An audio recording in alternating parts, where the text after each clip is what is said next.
esposa Doris, mi hijo Fernando, el poder estar con ustedes.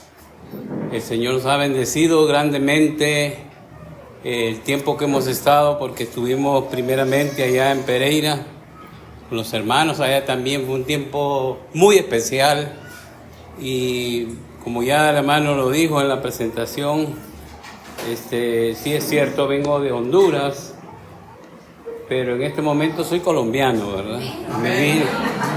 Vine para quedarme en Colombia.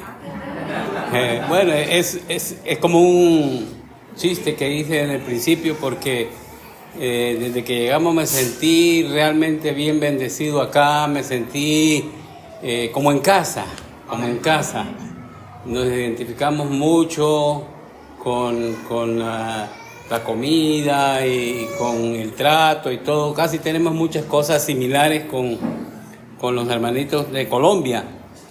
Conozco a algunos personalmente, como es el caso de Jorgito, ¿verdad? Y su esposa, que hasta ella salió, Adriana y sus niños. Nos gozamos mucho tiempo allá en Honduras también, y no conozco a todos aquí. Este tiempo, lamentablemente el tiempo es nuestro mayor enemigo. Nos hubiese gustado quedar más tiempo para ir de casa en casa, porque, ¿sabe? Le voy a dar una gratitud a todos, porque cada casa que hemos ido nos han mandado más gorditos. Ayer fuimos donde el hermano, ¿verdad? Oscar, ahí, y realmente quedamos, bueno, ni cenamos, porque fue doble la comida que nos dieron ahí, la bandeja paisa, ¿verdad? Muy rica, de verdad, sabrosa, y realmente tienen una comida extraordinaria aquí, ¿verdad? Y con razón los veo a todos bien hermosos, ¿verdad? Bien hermositos. Y nos hubiese gustado estar más tiempo, pero como les digo, Dios nos ha bendecido al traernos aquí, y nuestro deseo es volver, si Dios así lo permite. También allá en Pereira nos dijeron, hermanos, vénganse, vuelvan. Y yo sé que nos hace falta mucho por conocer de Colombia, ¿no? Apenas conocimos como 3 ciudades, pero vendrá un tiempo quizá en que el Señor nos va a traer para estar acá. Y cuando los hermanos me decían, hermano, ¿cuándo regresa? Y yo les decía, bueno, mi esposa, mi hijo se van mañana, pero yo me quedo acá. Yo me quedo aquí en Colombia, ¿verdad? Realmente tienen un país bellísimo, hermanos. Hermoso. Conocimos muchos lugares preciosos, y sin duda alguna nos vamos todavía con el deseo y con ese corazón picadito de volver para seguir conociendo mucho más de este país. Y como les dije, quizá no conozco a todos los hermanos, pero todos sabemos que el propósito que el Señor tiene para cada uno de nosotros como creyentes en particular, y de la iglesia en general, pues es nuestro crecimiento, es que podamos crecer más en el conocimiento del Señor, y que ese crecimiento pueda ser palpable, ¿verdad? Decía el hermano Oscar mientras hablaba aquí que ya no caben, de verdad que ya no caben, ¿verdad? Ha ido creciendo la iglesia, y eso es bueno, eso es maravilloso, saber que Dios está usando la vida del pastor y de muchos de ustedes aquí para poder dar testimonio de Jesucristo. Y eso es el propósito que Dios nos tiene, ¿verdad? Es el propósito que Dios nos ha puesto en cada lugar de la vida. Y en verdad, hermanos, hablando de crecimiento, me viene a la mente el pasaje que leímos ahí en Gálatas capítulo 5. Quiero invitarles para ir ahí a Gálatas capítulo 5, ¿verdad? Porque en verdad esa debe de ser la meta y el propósito a seguir de todo creyente. No quedarse estancado, no quedarse a un lado, sino seguir y seguir creciendo. Y cuando he hablado con el hermano Jorge y me ha dicho, hermano, estamos en un proceso ahorita en que estamos creciendo, en que la iglesia va agarrando ya la forma realmente y el propósito que Dios quiere para el poder tener una iglesia bíblica, una iglesia con la sana doctrina, que hoy por cierto es bien difícil. Y yo le decía, hermano, qué bendición, porque hoy día sabemos, proliferan falsas doctrinas, proliferan falsos maestros, prolifera toda clase de enseñanzas que realmente dejan mucho que desear con respecto a la palabra del Señor. Y yo pensando en eso dije yo, qué precioso y qué mejor que este pasaje que tenemos aquí en Gálatas, capítulo 5, acerca de cómo nosotros podemos no solamente crecer, pero mantenernos firmes ahí, en el crecimiento y en la vida cristiana. Y el tema que tengo es una doctrina de la práctica cristiana,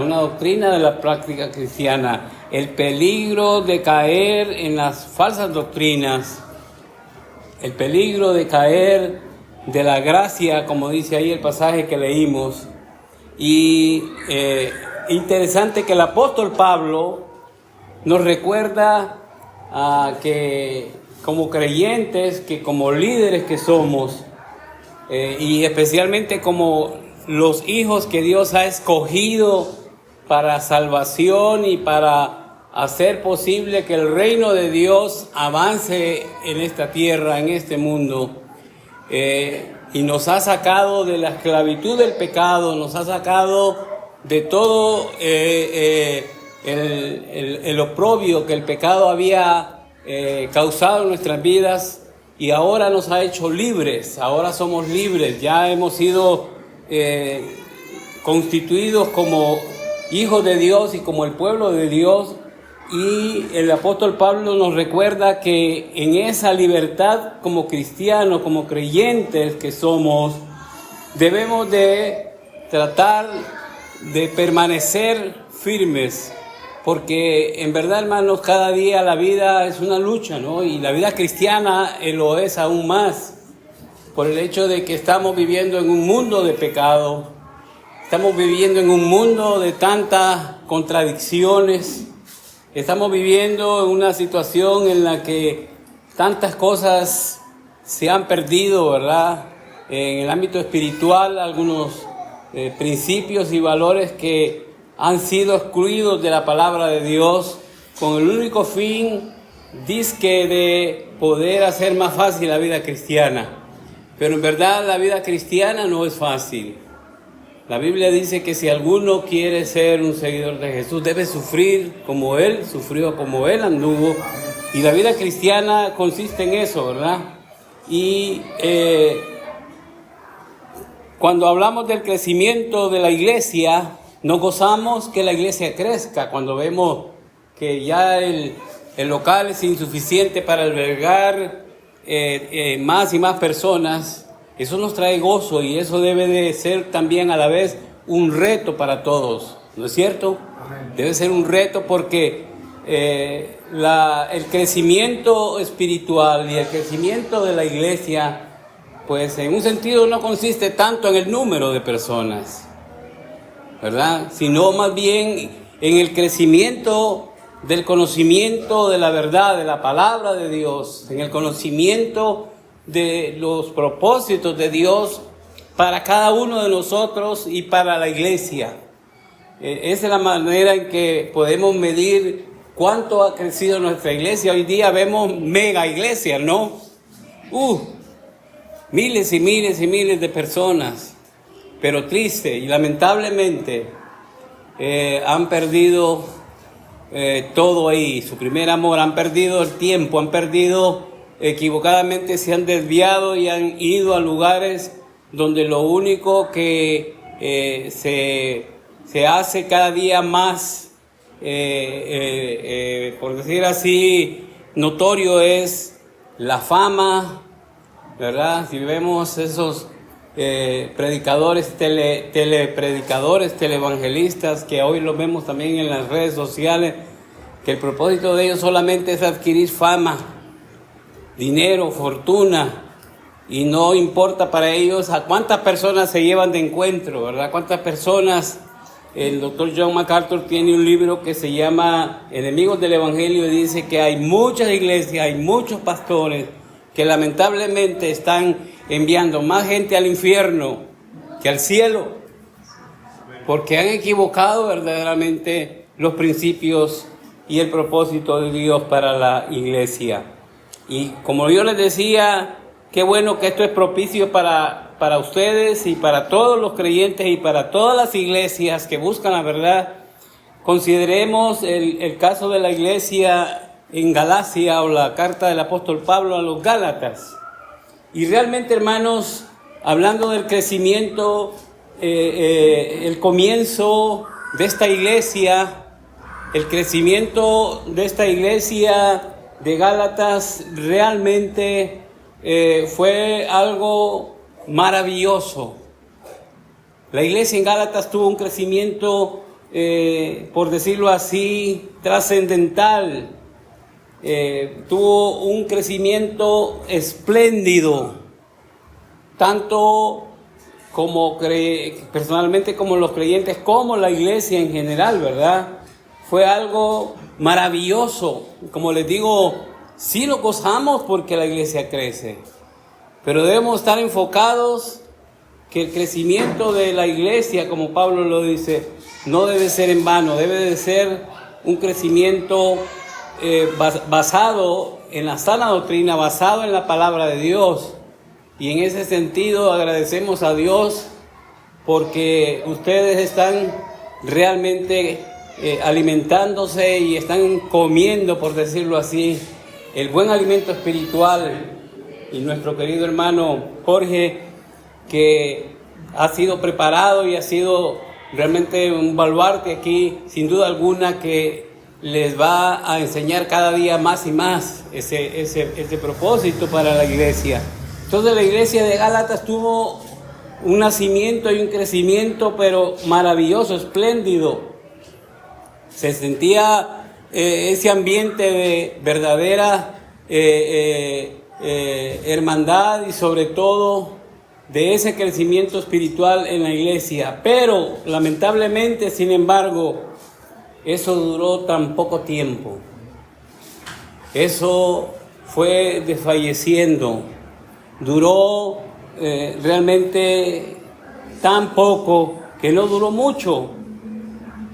Y todo lo que se podía ver en la iglesia que había prosperado, que había crecido, poco a poco se fue disminuyendo y se fue perdiendo, ¿verdad? Y aquí es donde el apóstol Pablo está viendo que en capítulo 1, y vamos un poquito más atrás del capítulo 5, al comienzo del capítulo 1 de Gálatas, mire lo que dice Pablo, apóstol, no de hombres ni por hombres, sino por Jesucristo y por Dios el Padre, que lo resucitó de los muertos, y todos los hermanos que están conmigo en la iglesia de Galacia, gracia y paz sea a vosotros, de Dios el Padre y de nuestro Señor Jesucristo, el cual se dio a sí mismo por nuestros pecados para librarnos del presente siglo malo, conforme a la voluntad de nuestro Dios y Padre celestial, a quien sea la gloria, la honra por los siglos de los siglos. Pablo aquí está de alguna manera introduciendo a la iglesia de dónde había venido su crecimiento, qué fue el objeto de su crecimiento. Fue lo que Dios había hecho por medio de Jesucristo, su sacrificio en la cruz. Y eso, dice, nos ha libertado, nos ha librado del presente siglo. Ahora miren lo que dice el versículo 6. Estoy maravillado, dice Pablo. O sea, Pablo tenía grandes expectativas en esta iglesia. Pablo tenía una gran admiración por la forma en que la iglesia, los Gálatas, estaba alcanzando un crecimiento y una madurez maravillosa. Pero él dice, ahora yo estoy maravillado. ¿De qué está maravillado Pablo?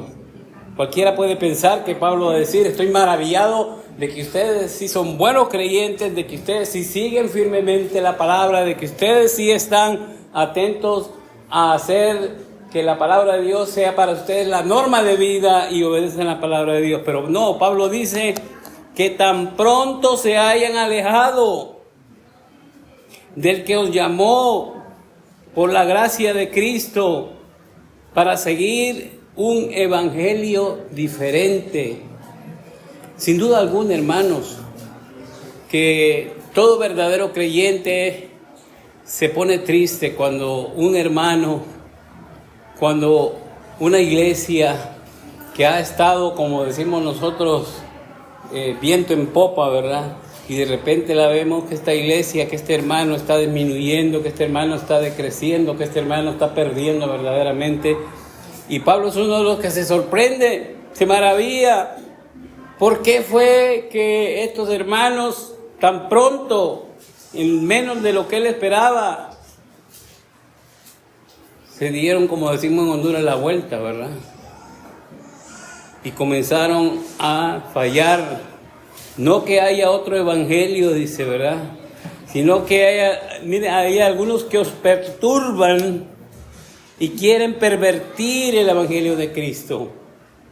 Y eso es lo que Pablo está viendo aquí cuando él hace esa manifiesta ahí.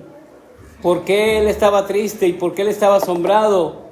Porque ellos eran víctimas o fueron víctimas del alcance de aquellos falsos maestros, de aquellas falsas doctrinas, de aquellos falsos, entre comillas, hermanos, porque hoy día todo el mundo se hace pasar como hermano, ¿verdad? Hoy día todo el mundo, no sé si usted es curioso, curiosa, y hoy cualquiera le dice, Dios le bendiga, mire que aquí, que allá, y dice, ve, este es cristiano, dice, ¿verdad? Este es creyente y ya de repente, pero la verdad de las cosas no, es como un medio en el que la gente ahora se saluda y dice, bueno, y Pablo aquí está tratando de darse cuenta cómo la iglesia estaba siendo objeto de estos maestros que estaban introduciendo nuevamente en la iglesia la falsa doctrina. Y pronto fueron desviándose, fueron, como dice Pablo en otra oportunidad, fueron seducidos, fueron de alguna manera, ustedes saben que los falsos maestros usan tantas artimañas que con facilidad seducen a la gente. Y el que no está preparado cae, pero, por ejemplo, algunos dicen, mire, si usted realmente viene a esta iglesia y usted empieza a dar dinero, usted ya no va a tener problemas, usted va a recibir el doble, usted va a crecer económicamente y usted va a ser, bueno, y empiezan a poner el mundo en un pedestal. Y como la gente no está preparada, entonces fácilmente dice, bueno, me voy para esta iglesia. O le dice, mire, si usted viene a esta iglesia, usted ya nunca más se va a enfermar. Usted ya no va a tener problemas de salud, aquí va a tener todo. Y todos sabemos que eso no es cierto, ¿no? Que tenemos un cuerpo que es de carne, que es materia y que tiene que ir poco a poco teniendo problemas. Entonces ellos fueron seducidos, ellos fueron embelesados por estos falsos maestros y se fueron desviando. Ahora, ¿cuál era el problema de los Gálatas? El problema de los Gálatas es que los mismos compatriotas de ellos, los mismos que anteriormente estaban con ellos ahí en el judaísmo, que eran legalistas, que querían enseñar a la gente que por medio de las obras de la carne, por medio de las obras de la ley, ellos podían agradar a Dios y es más, podían alcanzar la salvación de Dios. Estaban jalándolos de nuevo para que ellos fueran arrastrados ahí al error. Y eso pasa muchas veces, ¿no es cierto? personas que están en una iglesia que realmente les está enseñando la palabra y está vigente el verdadero Espíritu de Dios, y de repente dicen, no, es que en aquella iglesia ahí bailamos, ahí brincamos, ahí hablamos lengua, ahí hablamos esto y lo otro, y yo creo que mejor me voy allá. Y estos maestros estaban tratando de enamorar, por decirlo así, nuevamente a los creyentes para que volvieran, para que llegaran ahí, ¿verdad?, al judaísmo. Y el desviarse, por supuesto, hermanos, no es la voluntad de Dios, ni para los Gálatas, ni para ningún creyente, ni para ninguna iglesia. Dios quiere que sigamos firmes. Dios quiere que permanezcamos en la verdad. Y la sensualidad y toda esa carnalidad lo único que pretende es engañar a la gente para enseñarle mentira y disfrazarla de verdad, pero no es la voluntad de Dios que nosotros podamos abandonar nuestra fe y la libertad con la que el Señor nos ha hecho libres.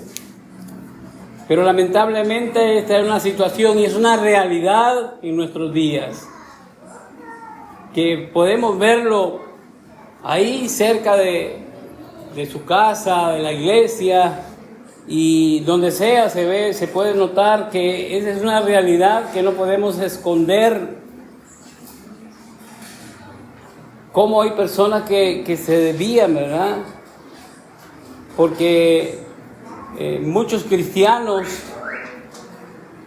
comienzan bien, muchas iglesias comienzan bien, pero al no mantenerse firmes, lo único que les espera es su derrota. Lo único que les espera es, cuando cantábamos esos himnos preciosos, que son promesas fieles, ¿verdad?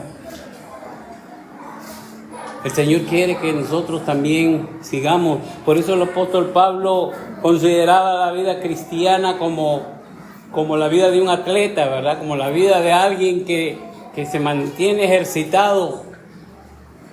Es una carrera, pero no es una carrera así de esas caminatitas o de esas carreras suaves, no. Es una maratón. Ustedes saben que el deportista que corre una maratón tiene que tener varias cualidades, varios requisitos para poder llegar al final de la meta. Y uno de ellos es que no debe poner la vista en ninguna cosa.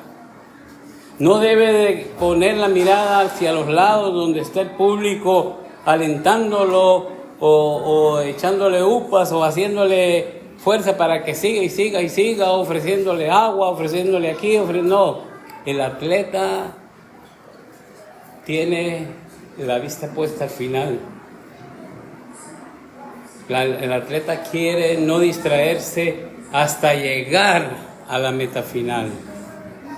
Se dice que había un rey que era muy déspota, sanguinario, y dice que los presos que él tenía en la cárcel, si él quería librar a algún preso de la cárcel, le ponía una regla, y dice que hacían carreras de maratón, y para este atleta poder ser liberado tenía que llegar a la meta, y al final, si llegaba, pues podía ser libre. Pero la mayoría no lo lograba porque a medio correr empezaban a distraerse y empezaban a atender a lo que la gente le decía, y de repente caían y el rey decía, pues levántenlo y ya mátenlo, decapítenlo, ¿verdad? Pues una vez había uno de los más terribles asesinos y el rey dijo, sáquenme a correr porque ya seguro que no va a llegar. Entonces lo llevan y lo ponen a correr y a correr, y él ya sabía que si no llegaba lo cortaban, ¿no? Y él dijo, voy a hacer una cosa, voy a tener una sola perspectiva, ver hasta el final. Y este hombre empezó a correr y a correr y a correr, y la gente lo aupaba, lo gritaba y todo, pero él no se distraía. Y al final llegó a la meta. Y cuando está allá, el rey lo manda a traer y le dice: oye, ¿cómo tú llegaste a la meta? Y le dije: es que yo no me distraje con nada ni con nadie, sino llegar hasta la meta final. Entonces lo soltó que se fuera. Y hermanos, muchas veces como cristianos, ¿no es cierto que en la vida nos distraemos? ¿Verdad? Más ahora con la presión que ejerce este mundo de pecado, cómo caemos fácilmente a veces, ¿no? Pueden ser cosas pequeñas, como un chisme, ¿verdad? Como, bueno, las mismas redes sociales que tenemos ahora. ¿Qué no hace las redes sociales? Le han lavado la mente y el cerebro a la gente, ¿no? Desde el más niño hasta el más anciano, y hasta los ancianos no se escapan, ¿verdad? Son buenos con la tecnología, como dicen, ¿verdad? Y la tecnología no todo el tiempo es buena. Mire, ahí se le desconectó la computadora, yo no sé qué pasó ahí, ¿verdad? Pero la tecnología a veces nos deja un poquito desestabilizados, ¿verdad? Entonces muchas veces eso pasa. Hay personas que se desvían cuando ponen la mirada en las cosas de este mundo, cuando atendemos a lo que este mundo nos ofrece. Alguien dijo que hoy día casi ya no hay mucha diferencia entre el que es cristiano y el que no es cristiano. Nos vestimos iguales y hacemos las cosas igual que el mundo hace, y queremos más imitar al mundo que imitar a Cristo y imitar a los buenos creyentes, ¿no es cierto? Parece mentira, pero hay creyentes que son grandes fans de Messi, ¿verdad? Yo no sé cuántos son Messi aquí, ¿verdad? Mire, el hermano se rascó la cabeza y la esposa lo vio y yo creo que es seguidor de Messi. Lo vio, ¿verdad? Entonces, hay cosas que nos distraen. Hay cosas que nos hacen quitar la mirada. Decía un hermano que unas hermanas llegaban un día con el pelo rojo a la iglesia, otro día con el pelo azul, y otro día de rubias, y otro día de negro. Y esa es la moda. Y la moda, aunque no quede bien, como está la moda, hay que ponérsela, ¿verdad? La moda incomoda. Entonces, hermano, es interesante, ¿verdad? Que una cosa es comenzar bien, pero otra cosa es mantenerse firme y terminar bien. Y esa es la meta que usted y yo debemos de seguir cada día. Y es triste, pero yo he podido ver en mi lugar allá como hogares que han sido, pero ejemplares allá, familias que han sido grandes cristianos, hoy están divorciados, hoy están apartes. Y esa no es la voluntad de Dios. Así no podemos agradar a Dios. Es por eso que hay que mantenernos firmes, hermanos. Hay que mantenernos firmes en la fe, en la libertad que Dios, por medio de Jesucristo, nos ha dado. Si queremos llegar a la meta final y obtener el premio, porque no podemos correr en vano. Si hemos empezado esta carrera, es con el fin de llegar y tomar el premio, la corona de vida eterna que está preparada, dice, que está reservada para todo aquel que ha hecho la voluntad de Dios, la vida eterna. Entonces, hermanos, aquí tenemos una amonestación de parte de Pablo a mantenernos firmes. Como ya vimos ahí en el capítulo 5, versículo 1, dice: Pablo, estás firmes en la libertad con que Cristo nos hizo libres, y no estéis otra vez sujetos al yugo de esclavitud. Hay que estar firmes como creyentes, sin retroceder. Allá teníamos un político que decía, adelante, siempre para adelante, decía, para atrás ni para agarrar impulso, decía. Nosotros tenemos que estar cada día con la mirada puesta en Jesús, como dice el hermano, puestos los ojos en Jesús, el autor y consumador de la fe. Entonces, ¿qué pasó? Los judíos estaban volviendo ahí a la esclavitud anterior. Estaban haciendo la del perro, ¿no? Que vuelve al vómito. O como el cerdo, la chancha, yo no sé cómo le dicen acá, que vuelve al fango, ¿verdad? Aunque la lave y la deje bonita y vuelve.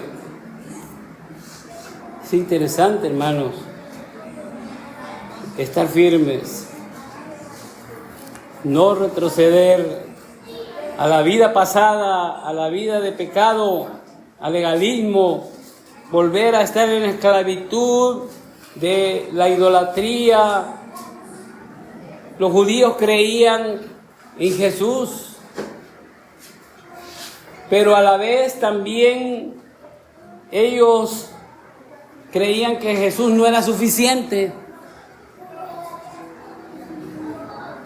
para salvarlos, que había siempre que seguir de parte personal de cada uno de ellos en la carne,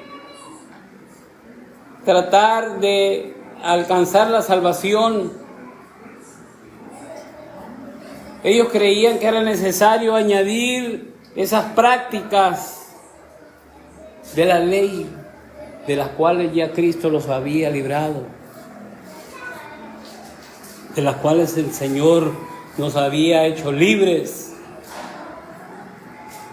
En este capítulo Pablo resalta la obra, como ya lo leímos ahí, del Espíritu Santo en la vida del creyente, sin la cual sería imposible una vida enteramente cristiana. Si el creyente verdadero no ha llegado a ser lleno del Espíritu Santo, difícilmente podrá alcanzar, difícilmente podrá vivir una vida auténticamente como cristiano, ya que el Espíritu Santo es el único que nos da vida y que nos hace capaces para poder ser aceptados por Dios. Y Pablo nos exhorta aquí, hermanos, a estar firmes en nuestra libertad. Miren lo que dice Romanos en el capítulo 11. Romanos en el capítulo 11, 29 dice: porque irrevocables son los dones y el llamado de Dios. El verdadero creyente no renuncia, no abandona, porque es irrevocable el llamado que Dios le ha hecho. Pase lo que pase, sufra lo que sufra, como los grandes mártires de la fe que nos presenta la palabra de Dios, tenemos que estar firmes a pesar de todo para tener una vida cristiana, ya que si nos desviamos o retrocedemos nuevamente, no solamente corremos el riesgo de dejar de seguir adelante y de gozar de los beneficios, de las bendiciones de Dios, sino que también caemos el riesgo de caer de la gracia de Dios. Al hacer su llamado a una vida llena del Espíritu Santo y a ser libres, en lugar de retroceder y en lugar de volver atrás, Pablo comienza a advertirnos cosas que realmente son vitales en la vida del creyente. Y Pablo divide este pasaje en dos secciones. Algunos hermanos me preguntaron cuánto tiempo yo tengo para predicar. No sé cuánto me da el hermano Jorge, ¿verdad? Y yo les digo, hermanos, mire, yo tengo un problema en mi iglesia. Los otros pastores dicen que yo soy el pastor que predico más largo, más bastante. Los otros hacen un mensaje a la conciencia y se acabó. Y me dice, el pastor es el que más predica. Y yo le digo, hermano, voy a predicar 2 horas hoy.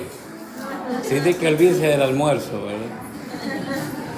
Menos mal que ya disfrutamos el primer delicioso ahí, por cierto. Gracias por esas boquitas sabrosas que tenían allí. Entonces Pablo aquí divide este pasaje en 2 secciones. Número 1, nos advierte contra la falsa doctrina. Versículo 2 al 6. Segundo, nos advierte en contra de los falsos maestros y su carácter. ¿Cuáles son las artimañas? ¿Cuáles son las estrategias que los falsos maestros tienen para hacer caer, para tratar de buscar la forma que usted vuelva atrás? Pero no se preocupen, solo voy a hablar del primero. El primero, una advertencia contra la falsa doctrina. Así de que la próxima vez que vengo les voy a predicar la segunda parte. Está bien, ¿verdad? Ok, esto me compromete a volver entonces. Yo no sé cuál agua voy a tomar porque... Mire, hermano. Mire, yo tengo problemas en mi iglesia. Yo hoy poco predico porque yo salí del COVID. Quedé con unas secuelas horribles, ¿no? Y a medida que yo estoy hablando, la voz se me va menguando y me está empezando a doler la colita y me duelen los músculos y por último ya no puedo seguir. Es decir que no voy a seguir mucho, por favor, tengan paciencia. El peligro de la falsa doctrina. El primer gran error que tenían los religiosos judaizantes era pretender ganar o alcanzar la justificación por medio de las obras humanas, de las obras de la carne. En este caso, para los judíos, Pablo menciona la práctica de la circuncisión. Para los judíos, ser circuncidado era un gran honor para ellos. Era lo máximo, ¿verdad? Se sentían orgullosos por ser circuncidados, porque la verdad eso los hacía sentirse a ellos diferentes a los demás pueblos. Era la diferencia entre los judíos y los demás, ¿no? Entonces los judíos, para ellos eso valía mucho, al grado que ellos decían que aquel que no era circuncidado, primero no era judío, segundo no podía alcanzar la salvación y la gracia de Dios. Es tremendo, ¿no? Ese era uno de los grandes peligros y riesgos que tenían los judaizantes. Pretender alcanzar, aún sabiendo de que Cristo era el Hijo de Dios y que decían creer en Cristo, pero que ellos mismos realmente podían alcanzarla con sus obras, con sus actos, con ser pues, reconocidos como personas que dependían totalmente de lo que ellos pudieran hacer a través de las obras para ser salvos. Y es cierto, en un sentido, el creyente debe manifestar esas obras dignas de salvación. El creyente debe de ser diferente, pero no en la condición que lo hacían estos judíos, ¿verdad? Pues ese es, de alguna manera, si lo analizamos en la vida de toda persona, nos daremos cuenta que este es el mismo error que muchas personas cometen en decir que lo más importante es ser religioso. Mira, hay gente que dice, no, yo ya ahora soy diferente porque ahora voy a una religión, ahora voy a una iglesia y ahora yo ya me considero totalmente un hijo de Dios, una hija de Dios. Pero Tenemos un dicho allá muy famoso que dice que del dicho al hecho hay mucho trecho, ¿no? Una cosa es que yo diga que soy religioso, una cosa es que diga que voy a la iglesia. Hay gente que dice, yo voy a ir a la iglesia para componerme, y yo le digo, mira, la iglesia no compone a nadie. La iglesia no le arregla la vida a nadie. Es Jesucristo. Es Cristo el que verdaderamente hace la gran diferencia. Y muchas personas creen que por ser religioso pueden alcanzar. Hay gente que se cree dadivosa y es bueno, pero no debe tomar eso como un acto de que por medio de esas obras puede alcanzar la salvación. Debe de ser una persona que realmente está agradando a los hombres antes que a Dios. Porque mire, eso es lo que pasa con aquellas religiones de invención humana.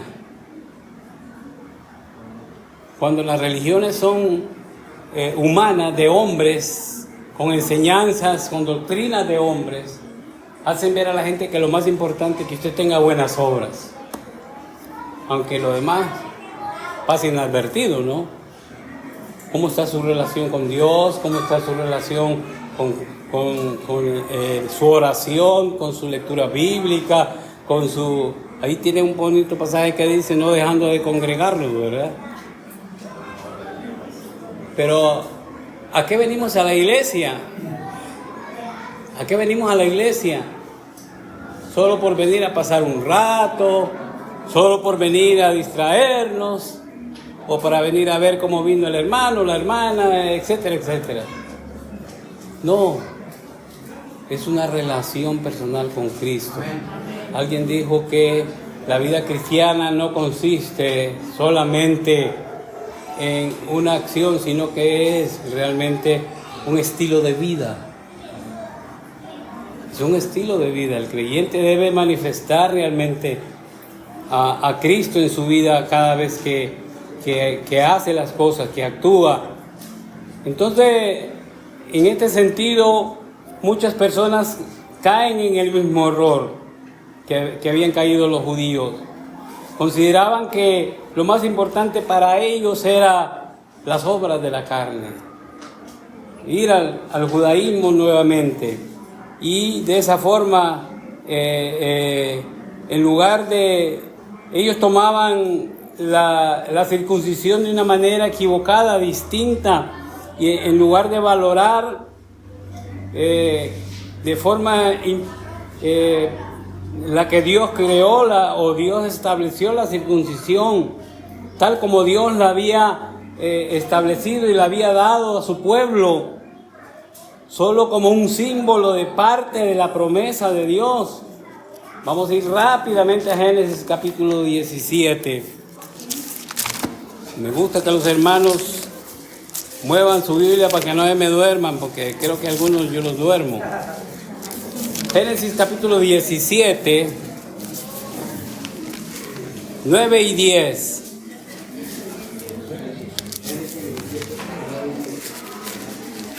Génesis 17, 9 y 10 dice así. Dijo de nuevo Dios a Abraham, en cuanto a ti, guardarás mi pacto, tú y tu descendencia después de ti, por sus generaciones. Este es mi pacto que guardaréis entre mí y vosotros, y tu descendencia después de ti. Será circuncidado todo varón de entre vosotros. Entonces, Dios lo hizo solamente como una promesa de pacto para el pueblo. No era para salvarse, no era para sentirse más orgullosos por ser judíos o por ser circuncidados, sino más bien era, el propósito de Dios era hacer sentir al pueblo que eso era un símbolo de su pacto con su pueblo. Los judíos consideraban que la circuncisión tenía tanto valor espiritual, por lo cual consideraban que el medio más grande para su salvación auténticamente estaba garantizado por sus obras de la carne, por sus hechos de la carne, por sus obras religiosas, por el cumplimiento de la ley, que eso es lo que habían ellos realmente idolatrizado de una manera que no les permitía tener esa plena comunión con Dios. Así de que, hermanos, como les digo, es cierto, sí, Dios nos ha mandado a tener buenas obras y a hacer obras dignas de arrepentimiento y de salvación. Pero no confiemos que eso es lo que nos garantiza el cielo. No es eso lo que nos garantiza la salvación, sino la fe en Jesucristo, la fe en su palabra, obedecer su palabra.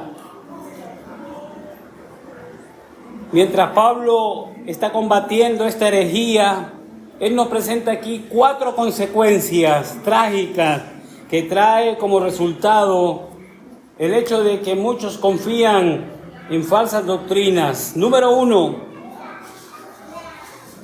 mire lo que dice el versículo 2 del capítulo 5 de Gálatas. He aquí, yo, Pablo, os digo que si os circuncidáis, de nada os aprovecha Cristo. Mire, la primera cosa trágica que puede haber en una persona es que alguien haga un sacrificio en vano. Y Pablo le dice aquí que Cristo, el sacrificio que Cristo hizo por sus pecados, el sacrificio que Cristo hizo por la humanidad, realmente no lo están aprovechando. Están, como decimos, tirando la sal en agua, ¿no? Ahora, esta frase que Pablo menciona aquí, cuando él está diciendo que Pablo dice, yo, Pablo, os digo, esta es una forma de poder entender el mandato que Pablo tenía como apóstol, la autoridad de Pablo como apóstol de Jesucristo. La autoridad de Pablo, esto es un imperativo, esto es un mandato de Pablo para los creyentes. No es una opción. Y eso muestra entonces aquí la autoridad con la que Pablo está hablando a los Gálatas, ¿verdad? De darles a conocer ahora lo que verdaderamente ellos deben de hacer. Esto pone de manifiesto que Pablo tenía la autoridad de hablarles de esa forma. De hecho, Pablo, allá en Filipenses capítulo 3, él mismo se pone como ejemplo y él dice que él también fue judío de judíos, circuncidado al tercer día, como fariseo sin mancha. En cuanto a la ley, dice irreprensible. O sea, Pablo era un hombre que cumplía la ley al pie de la letra, pero que eso no le valía de nada. Que eso no le servía de nada hasta que fue llamado arriba. Hasta que fue llamado a Cristo Jesús. Hasta que fue entregado su corazón a Cristo. Hermano, hermana, usted puede ser la persona más buena, más noble, la persona más educada, más servicial, pero si no tiene a Cristo, usted también en nada aprovecha lo que Cristo hizo por usted y por mí y por todos los pecadores. Amén. Amén. Pablo claramente lo dice. Ustedes realmente no están aprovechando a Cristo. Y qué triste, ¿no? Es saber que el Señor Dios dio su vida, entregó todo, su propio Hijo, para salvarnos y nosotros lo agarremos al cesto de la basura y lo tiremos. Entonces ese era el problema de los judíos, ¿verdad? Y esta es una de las consecuencias que trae cuando uno confía en las obras de la carne, en las obras de mi capacidad intelectual, moral, física. Ahora, también recalca Pablo aquí que si bien es cierto la ley es para de alguna manera hacer conocer la falta, el pecado que hay en el hombre, pero también Pablo quiere aquí darnos a entender que el propósito de la ley, de ganar mérito por la ley ante Dios, está equivocada. Esto equivale realmente a invalidar la obra que Cristo ya había hecho en la cruz del Calvario. Así de que pobrecitos aquellos, ¿no?, que andan ahí religiosos, celebrándole a todos los santos, ¿verdad? Y haciendo un montón de cosas que no tienen nada que ver ni con Dios ni con la propia salvación de ellos. Esto está invalidando todo lo que Cristo hizo al morir en la cruz y el sacrificio que Él dio. Eso no sirve de nada. Y esto tenemos que tenerlo presente, hermano. Por eso dice Pablo, y todo lo que hagáis, hacedlo para alcanzar la exaltación de Dios y no la nuestra. Número 2, Pablo sigue diciendo aquí que otra de las cosas que realmente son imposibles y trágicas es lo que dice el versículo 3. Y otra vez yo les digo, dice Pablo nuevamente con su autoridad de apóstol, a todo hombre que se circuncida o que quiere hacer las obras de la ley y las obras de la carne, que está obligado a guardar toda la ley. Y eso era imposible, ¿no? Aún ni los grandes maestros que enseñaban la ley eran capaces de llevar a cabo la ley, de guardar toda la ley. Eso es imposible. Pretender ser salvos por cumplir o guardar solo una parte de la ley queda por debajo de los parámetros de las normas de Dios, pues la justicia de Dios es perfecta, así como sus normas. Aún si alguien pudiera guardar toda la ley, si alguien pudiera decir, no, yo voy a guardar paso a paso toda la ley, yo voy a demostrar que sí puedo guardar la ley toda. Oiga bien, pero si antes de su muerte o antes de morir viola un solo estatuto, un solo mandato de la ley, prácticamente está muerto. Prácticamente ha perdido su salvación. Y todos sabemos que la salvación no se pierde, ¿no? No perdemos la salvación, porque no estamos por obras, no estamos por la religión, no estamos porque el pastor Jorge es bonito y guapo, y hermana, siempre quiero dirigirme a Adriana, pero se me va de ahí. Se trata de Cristo. Así de que aquellos que creen que van a alcanzar la salvación por medio de las obras han perdido todo. Ahora entendemos por qué Pablo dijo, miren el capítulo 3, versículo 10, siempre ahí en Gálatas.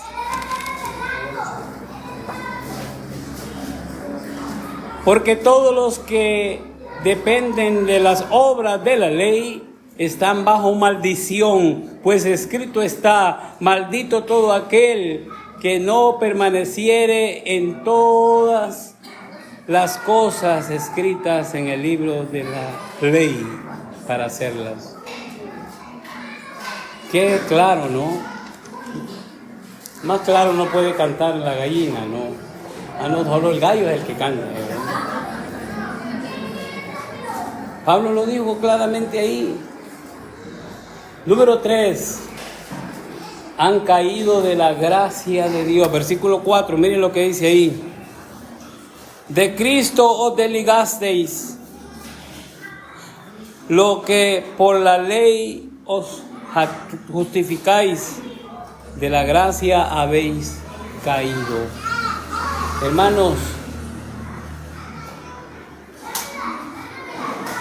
caemos de la gracia. Caer de la gracia La justificación del creyente por las obras de la ley o de la carne no hacen otra cosa más que desligarnos totalmente de la obra de Cristo, de la salvación de Cristo, y asimismo nos lleva a caer de la gracia. No estamos diciendo que perdió su salvación, ¿no? ¿Qué es caer de la gracia? Es caer, desligarse del griego.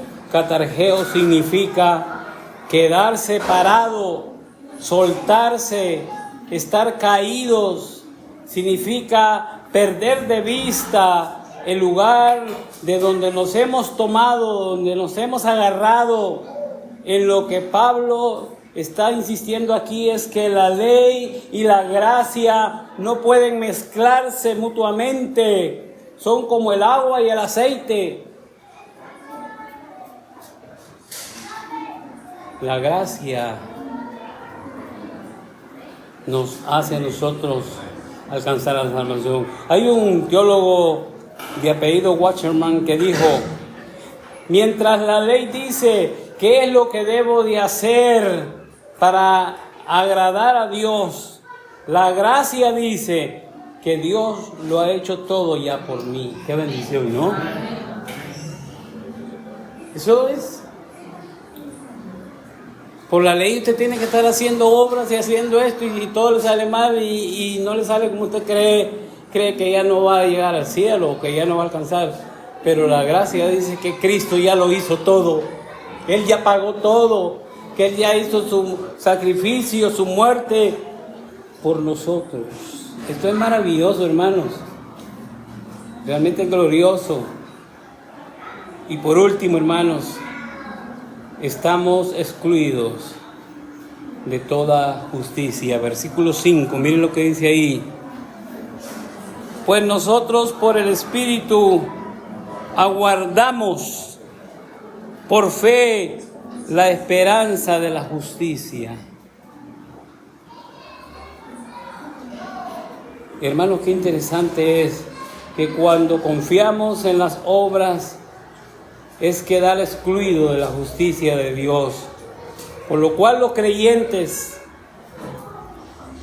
que ya tenemos la esperanza de ser salvos en esta vida, en esta tierra, y de poder materializar esta salvación, cuando estemos en presencia de Dios, cuando estemos ante el Señor,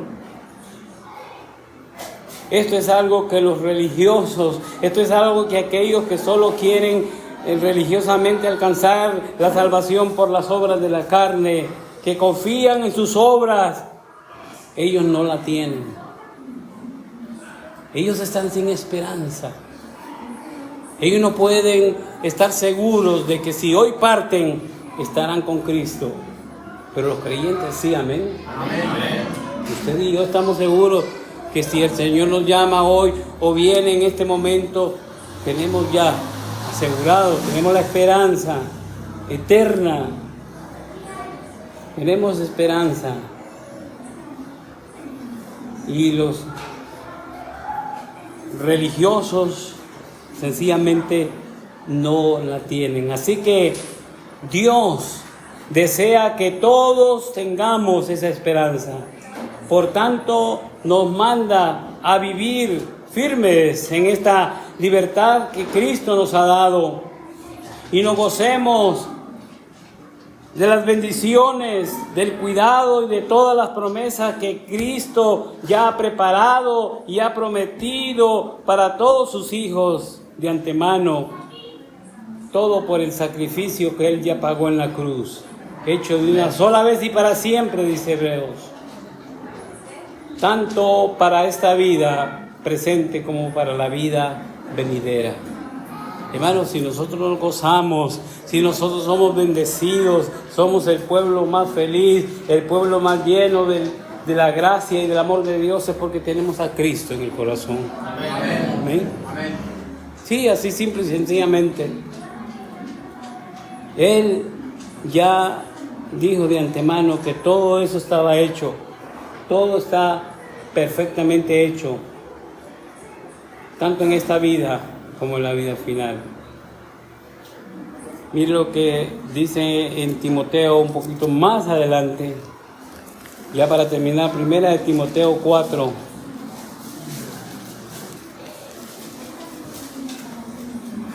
Seis al 8 dice: si esto enseñas a los hombres, serás buen ministro de Jesucristo, nutrido con la palabra de la fe y de la buena doctrina que has seguido.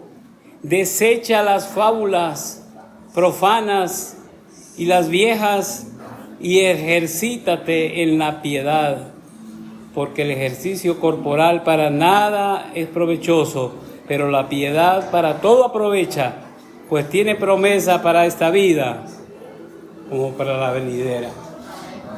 Hermanos y hermanas, que nuestro verdadero sentir, nuestro verdadero propósito sea este.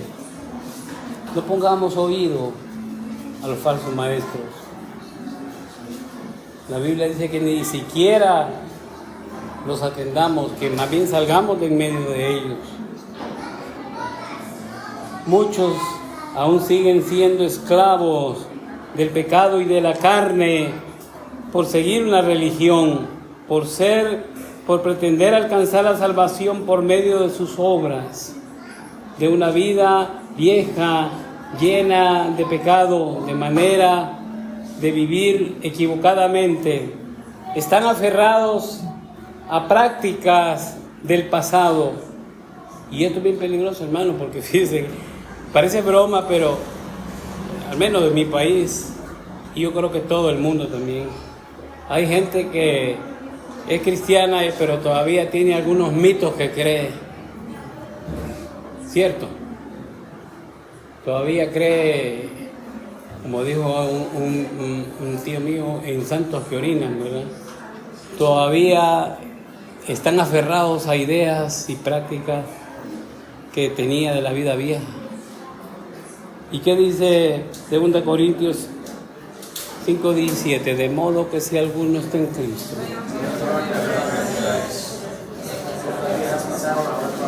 todas son hechas nuevas. Por tanto, hermanos, solo en Cristo Jesús hay esperanza. Por lo que debemos de mantenernos firmes sin fluctuar y llegar a la meta que tanto en lo particular como iglesia Dios quiere que lleguemos, y disfrutar un día juntos por la eternidad. Y qué lindo allá, no van a ver hondureños ni colombianos, vamos a ver cristianos, ¿verdad? Amén. Vamos a ver hijos de Dios allá. Esperamos vernos allá entonces, hermanos. Si Dios no permite que vengamos otra vez y nos vamos para el cielo, estaremos juntos por la eternidad. Padre, te alabamos. Una vez más estamos ante ti, Señor, llenos de tu gracia, de tu amor, de tu misericordia, de tu bondad, Señor. Sin merecerlo, nosotros somos ahora alcanzados, Señor, para llevar una vida justa, recta delante de ti, del mundo entero, y sobre todo, Señor, que podamos testificar que nuestra única esperanza está en Jesús, que nuestra fe está en Jesús.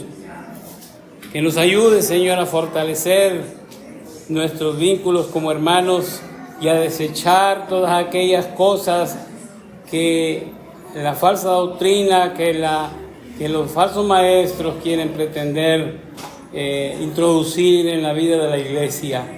Permite que esta iglesia se mantenga firme, se mantenga siempre, Señor, con estos siervos y siervas aquí para seguir cada día, Señor, alcanzando almas para ti, Señor. Bendice a su pastor y a toda su familia.